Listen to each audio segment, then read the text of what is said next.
नमस्कार।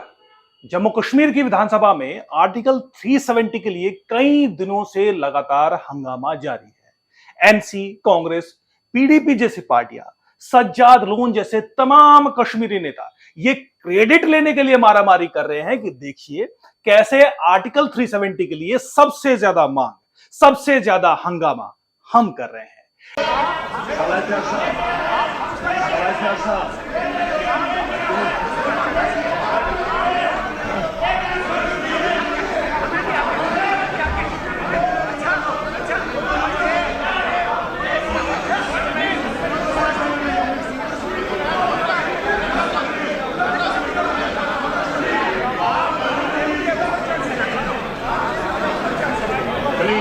Please take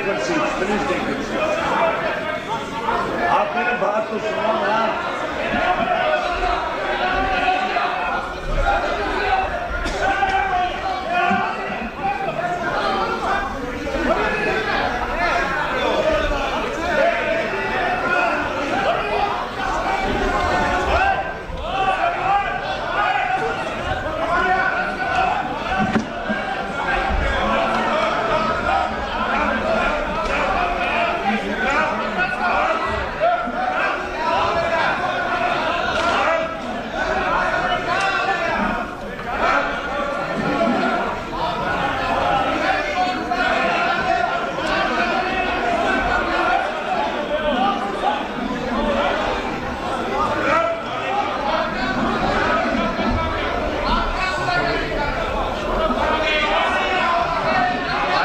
In the house for 15 minutes.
इस स्थिति को देखकर मुझे बंदर के राजा बनने वाली कहानी याद आ रही है। आपने भी कई बार सुनी होगी, मैं फिर से याद दिला देता हूं।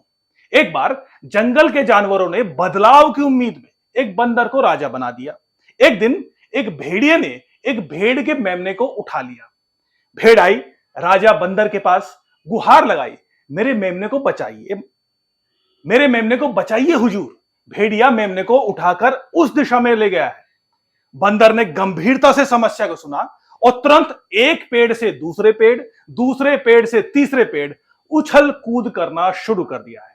काफी देर तक भेड़ बंदर राजा को उछल कूद करते देखती रही, फिर थक कर बोली, राजा साहब ये क्या कर रहे हैं, मेरे मेमने को कब बचाओगे? बंदर राजा गुस्से में बोला, देख नहीं रही, यही तो कर रहा हूं, मेरी भागदौड़ में कोई कमी हो तो बताओ। भागदौड़ पूरी है। तो ये है वो कहानी। बस जम्मू कश्मीर की विधानसभा में भी बंदर राजा वाली यही भागदौड़ हो रही है। ऐसा ही थिएट्रिक्स जम्मू कश्मीर की जनता को दिखाया जा रहा है कि देखिए 370 की वापसी के लिए भागदौड़ में कोई कमी हो तो बताइए। खैर, जोक सपाट। सच यह है कि जम्मू कश्मीर विधानसभा या फिर देश के किसी अन्य राज्य अथवा केंद्र शासित प्रदेश की विधानसभा के पास ना तो कोई अधिकार है, ना कोई हैसियत है कि वह भारत की संसद और सुप्रीम कोर्ट के निर्णय के विरोध में प्रस्ताव पास कर सके। ऐसा कृत्य हर एक तरीके से संविधान विरोधी और भारत की समप्रभुता विरोधी कोशिश है। फिर भी जम्मू कश्मीर की विधानसभा में कश्मीर केंद्रित पार्टियां एनसी, कांग्रेस, पीडीपी, सज्जाद लोन बंदरनुमा बचकानी भागदौड़ में लगे हैं। मदद से आपकी सरकार की कश्मीर की आवाम को, जम्मू की आवाम को कम से कम आवाज़ मिलेगी एंड विल डू जस्टिस। ये नहीं कि हम नंबर्स कम हैं तो हमें सुनवाई नहीं होगी यहाँ पे। उसके साथ साथ मैं ये भी कहूँ कि जैसे शेख साहब के वक्त में कॉन्स्टिट्यूंट असेंबली पे काफ़ी ज़्यादा उम्मीद थी, because we were in transition of negotiating our business with the union with the government of India, with the states and territories। यह सबसे ज़्यादा कमज़ोर है कश्मीर की हिस्ट्री में, जम्मू कश्मीर की हिस्ट्री में। लेकिन उम्मीदें कॉन्स्टिट्यूंट असेंबली से भी तो बहुत ज़्यादा है, क्योंकि we are in process of negotiation कि हमारा रिलेशन स्टेट सेंटर क्या रहेगा। मेरी गुजारिश है सर, एक तो मैं एक बार फिर आपको लिखे दूँ पीडीपी की तरफ से, अपने एमएलए साहब आपको एक बार फिर मुबारकबाद देता हूँ, और फॉर्मली भी मैं आपको ये लेटर देना चाहता हूँ। और छोटी सी रिक्वेस्ट मेरी है कि क्योंकि बिजनेस हाउस आपने सेट किया है, और मेरी गुजारिश अगर एक रेजोल्यूशन हमारा इस बिजनेस में आउट ऑफ प्रोटोकॉल कि accommodate this resolution, and I will read it also, keeping the sentiments of people of Jammu and Kashmir, that this House opposes the revocation of special status of Jammu and Kashmir and the constituent empowerment of Jammu and Kashmir with the Territory Organization Act, and calls for complete descending over the House resolve for the restoration of Jammu and Kashmir and guarantees granted to the people of Jammu and Kashmir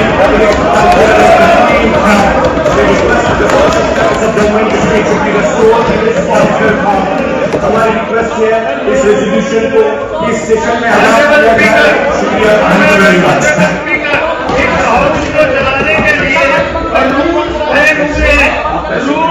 कानूनन, संविधान सम्मत अथवा राजनीतिक कोई ऐसा रास्ता नहीं है जिससे 370 की वापसी संभव हो सके। इसका अंतिम फैसला 11 दिसंबर 2023 को सुप्रीम कोर्ट की 5 जजों की संवैधानिक खंडपीठ ने सर्वसम्मति से कर दिया था। विधानसभा में 370 की वापसी का ड्रामा करने वालों को पता है, लेकिन जम्मू कश्मीर की जनता को फिर से सुप्रीम कोर्ट के उस ऐतिहासिक निर्णय को बताने समझाने की जरूरत है। दरअसल मूलतः 75 सालों से 370 प्रेमियों के 3-4 तर्क थे जिससे वो अभी भी घसीट रहे हैं। पहला तर्क कि 26 अक्टूबर 1947 को महाराजा हरि सिंह ने सशर्त इंस्ट्रूमेंट ऑफ एक्सेशन पर साइन किए थे, जिसके बदले में आर्टिकल 370 के जरिए देश के अन्य राज्यों से अलग जम्मू कश्मीर को इंटरनल सॉवरेनिटी यानी आंतरिक स्वायत्तता दी गई थी। इस तर्क पर सीजेआई डी.वाई. चंद्रचूड़ की अध्यक्षता वाली खंडपीठ ने स्पष्ट फैसला सुनाया है कि the state of Jammu Kashmir did not possess sovereignty. Jammu Kashmir राज्य के पास किसी भी तरह की स्वायत्तता नहीं थी। Dear Abdullahs and Muftis, judgement के पेज नंबर 348 को पढ़िए, जहां स्पष्ट लिखा है the state of Jammu and Kashmir does not retain any element of sovereignty after the execution of instrument accession and the issuance of the proclamation dated 25 November 1949, by which the Constitution of India was adopted. The state of Jammu and Kashmir does not have internal sovereignty, which is distinguishable from the power and the privileges enjoyed by other states in the country. Article 370 was a feature of asymmetric federalism, not sovereignty. Hindi में समझाता हूं। Instrument of accession पर sign करने के बाद और 25 नवंबर 1939 को जारी की गई उद्घोषणा यानी प्रोक्लेमेशन के जरिए भारतीय संविधान को अपनाया गया था। इसके बाद जम्मू कश्मीर राज्य के पास संप्रभुता का कोई अंश नहीं बचा था। जम्मू और कश्मीर राज्य के पास आंतरिक संप्रभुता नहीं है जिसे देश के अन्य राज्यों की शक्तियों और विशेषाधिकारों से अलग किया जा सके। अनुच्छेद 370 एक विषम संघीय ढांचे का हिस्सा था, ना कि संप्रभुता का, यानी नो सॉवरेनिटी। और सुप्रीम कोर्ट ने इस कुतर्क के चैप्टर को हमेशा के लिए क्लोज्ड, हमेशा के लिए बंद कर दिया। अब दूसरा तर्क कि आर्टिकल 370 परमानेंट था, राज्य को स्पेशल स्टेटस का दर्जा देता था। इसको लेकर विधानसभा में बार बार स्पेशल स्टेटस का रट अभी भी लगाई जा रही है। इस पर भी सुप्रीम कोर्ट का दो टूक फैसला है कि आर्टिकल 370 कोई स्पेशल स्टेटस नहीं था, बल्कि एक टेम्पररी प्रोविजन था जजमेंट के पेज नंबर 349 के पॉइंट ई को पढ़िए। दो टूक फैसला लिखा है कि it can be garnered from the historical context for the inclusion of Article 370 and the placement of the article in the Part 21 of the Constitution that it is a temporary provision। यानी अनुच्छेद 370 को शामिल करने के ऐतिहासिक संदर्भ से समझा जा सकता है, और जिस तरीके से अनुच्छेद 370 को संविधान के भाग 21 में रखा गया है उससे साबित होता है कि अनुच्छेद 370 एक अस्थायी प्रावधान था। आगे जजमेंट के पेज नंबर 474 पर जजमेंट में लिखा है article 370 of the constitution of India was a feature of asymmetric federalism and not sovereignty. Article 370 was enacted as a transitional provision and did not have permanent character. यानी भारत के संविधान का अनुच्छेद 370 विषम संघीय राज्य की विशेषता थी, ना कि संप्रभुता की। अनुच्छेद 370 को एक संक्रमणकालीन प्रावधान के रूप में लागू किया गया था, ना इसका कोई स्थायी चरित्र नहीं था, कोई परमानेंट स्ट्रक्चर नहीं था, कोई स्थायी नहीं था। यानी 370 ना तो स्पेशल था और ना ही स्थायी। 370 प्रेमियों का यह तर्क भी खत्म। तीसरा तर्क है कि आर्टिकल 370 में बदलाव के लिए आर्टिकल 370 के ही क्लोज 3 के मुताबिक राष्ट्रपति को राज्य की कॉन्स्टिट्यूएंट असेंबली की रिकमेंडेशन चाहिए थी। क्योंकि कॉन्स्टिट्यूएंट असेंबली तो 1957 में खत्म हो गई थी, इसीलिए आर्टिकल 370 के ही क्लोज 3 के तहत राष्ट्रपति अपने दम पर उसके पास कोई अधिकार नहीं बचा था कि वो अपने अधिकार का फायदा उठाकर 370 को हटाए। यानी तर्क ये था कि कॉन्स्टिट्यूएंट असेंबली ही ये फैसला कर सकती थी, ये सिफारिश कर सकती थी राष्ट्रपति को, और तभी आर्टिकल 370 में कोई बदलाव किया जा सकता। क्योंकि कॉन्स्टिट्यूएंट असेंबली खत्म हो गई थी, इसलिए अब वो बदलाव नहीं किया जा सकता था। इस तर्क को भी सुप्रीम कोर्ट ने बड़ी स्पष्टता से फैसला सुनाते हुए सिरे से खारिज कर दिया है। जजमेंट के पेज नंबर 349 के पॉइंट एफ में लिखा है The power under Article 370 Clause 3 did not cease to exist upon the dissolution of the Constituent Assembly of the Jammu and Kashmir. When the Constituent Assembly was dissolved, only the transitional power recognized in the proviso of the Article 370 Clause 3, which empowered the Constituent Assembly to make its recommendation, ceased to exist. It did not affect the power held by the President under article 370 close 3। इसको जरा आसान भाषा में समझाता हूं।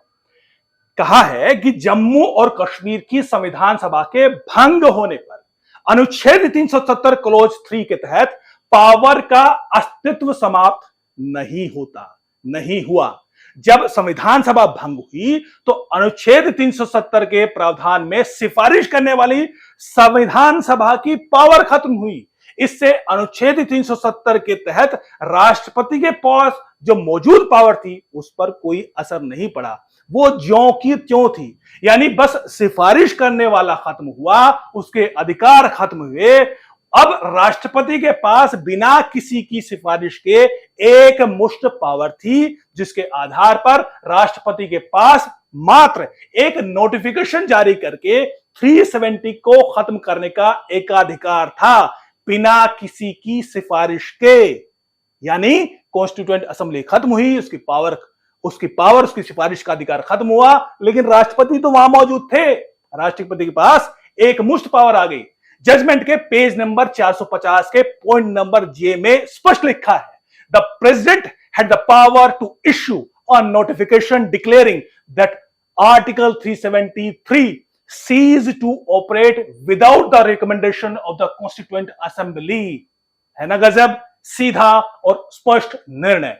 चौथा, 370 प्रेमियों का एक और तर्क है कि राष्ट्रपति के पास कोई अधिकार नहीं था कि वो राज्य की सरकार की सिफारिश या विधानसभा की सिफारिश, उसके कंकरेंस के बिना राज्य में कोई निर्णय ले सके, जम्मू कश्मीर में भारत का संविधान पूर्ण रूप से लागू कर सके। इस पर भी सुप्रीम कोर्ट ने दो टूक आर पार करते हुए फैसला सुनाया है। जजमेंट के पेज नंबर 350 के पॉइंट एच में लिखा है, the exercise of power by the president under article 370 clause 1 D to issue CO 272 is not a malafide. the president in exercise of power under article 370 clause 3 can unilaterally issue a notification that article 370 cease to exist. The president did not have to secure the concurrence of the government of the state or the union government acting on behalf of the state government under the second proviso of the article 370 clause 1d while applying the provision of the constitution of Jammu Kashmir, because such an exercise of the power has same effect as an exercise of the power under article 370 clause 3, for which the concurrence or the collaboration with the state government was not required. सीधी भाषा में समझाऊं इसको कि constitutional order 272 जारी करने के लिए अनुच्छेद 370 1 डी के तहत राष्ट्रपति के पास शक्ति का प्रयोग दुर्भावनापूर्ण नहीं है। अनुच्छेद 370 क्लोज 3 के तहत शक्ति का प्रयोग करने का अधिकार राष्ट्रपति को एकतरफा है। एक अधिसूचना मात्र जारी करके वो ये कह सकते हैं कि अनुच्छेद 370 का अस्तित्व समाप्त हो जाता है। इसके लिए राष्ट्रपति को राज्य सरकार की सहमति या राज्य सरकार की ओर से कार्य करने वाली केंद्र सरकार की सहमति प्राप्त करने की आवश्यकता नहीं थी। जम्मू कश्मीर में संविधान के सभी प्रावधानों को लागू करने के समय अनुच्छेद 370(3) में निहित शक्ति की तरह राष्ट्रपति के पास अनुच्छेद 370 क्लोज 1d में भी वही शक्ति है, उसी तरह की शक्ति है कि किसी की सहमति और राज्य सरकार के सहयोग की आवश्यकता उनको नहीं थी। बड़े स्पष्ट शब्दों में कहा कि ना तो भाई आपको राज्य सरकार की जरूरत, ना ही आपकी स्टेट असेंबली की जरूरत। भारत का संविधान स्टेट में पूर्णतया लागू करने के लिए चाहे वांछिक रूप से चाहे पूर्ण रूप से ये सिर्फ एक नोटिफिकेशन जारी करके राष्ट्रपति कर सकते थे। ये कहा है सुप्रीम कोर्ट की संवैधानिक पीठ ने अपने ऐतिहासिक निर्णय में। यानी सुप्रीम कोर्ट की संवैधानिक खंडपीठ ने एक एक करके इन तमाम कुतर्कों और गैर संवैधानिक आर्गुमेंट्स को खारिज किया है, जिन्हें 70 सालों से एकेडमिया में, मीडिया में, भाषणों में, सेमिनार में बोल बोल कर सच बनाने की कोशिश की गई थी, जिन्हें आज भी बार बार दोहराकर रेलेवेंट बनाए रखने की कोशिश हो रही है। लेकिन जजमेंट के पेज नंबर 351 के पॉइंट के में सुप्रीम कोर्ट ने सारा झगड़ा ही खत्म कर दिया। लिखा है, the constitution of India is a complete code for constitutional governance following the application of the constitution of India in its entirely to the state of Jammu and Kashmir by CO 273. The constitution of the state of Jammu and Kashmir is inoperative and is declared to have become redundant. यानी भारत का संविधान संवैधानिक शासन व्यवस्था के लिए एक पूर्ण संहिता है। कॉन्स्टिट्यूशनल ऑर्डर 273 द्वारा भारत के संविधान को संपूर्ण रूप से जम्मू एंड कश्मीर राज्य में लागू करने के बाद अब जम्मू कश्मीर राज्य का संविधान निष्क्रिय होता है और इसे निरर्थक घोषित किया जाता है। यानी सुप्रीम कोर्ट ने स्पष्ट कर दिया है कि प्रदेश में भारत का संविधान ही सर्वोच्च है, एकमात्र वहां भारत का संविधान चलेगा। और सुप्रीम कोर्ट ने 370 के इस काले अध्याय को हमेशा के लिए खत्म कर दिया। अब कोई कितने भी कहीं भी कितने भी उछल कूद क्यों ना कर ले, समय को वापस उसका पहिया वापस नहीं घुमाया जा सकता, समय को उल्टा नहीं चलाया जा सकता। यही सच है। जय हिंद, जय भारत।